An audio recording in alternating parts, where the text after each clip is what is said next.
I think all the gadgets and gadgets that have evolved over the years have all been good for the industry. Some don't have a lifeline and they're not really functional, but there's a lot of devices now that cyclists can get on. They can measure their output watts, you get an instantaneous feedback, you can simulate courses, and so you can kind of replicate training that you might have when you come over here to Kona. And I think it's a real asset. The only drawback on it is that it's on a pre-programmed system.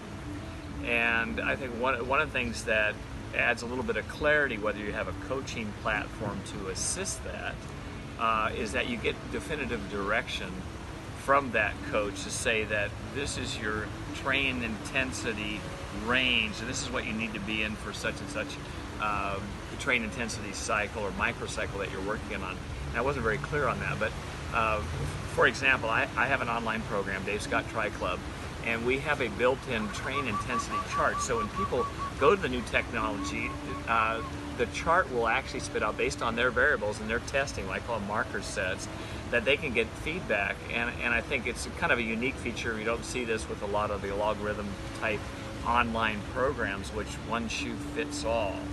So I think there's a few little nuances that you have to kind of add. And I will add one more thing. There's a question that came up, that are we too reliant on the technology when we actually race? And to a degree we are.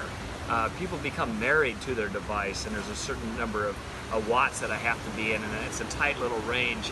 And the unknown and the unpredictableness of the race allows you to take a slightly higher risk. And when you do that, and if you're always looking at your monitor, but you say, hey, I feel great, my body feels good, I know I'm moving along fast, whether it's on the bike or the run, I think that's a good thing to do. The simplicity of old school Dave Scott is that I like all the devices, I use them with my athletes, I advise them to integrate those, but I also tell them to take them off. Take them off right now. We're going to do these sessions without anything.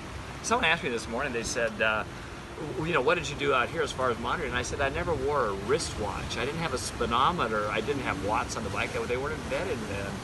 I didn't wear a heart rate monitor. The heart rate monitors were really cumbersome back then.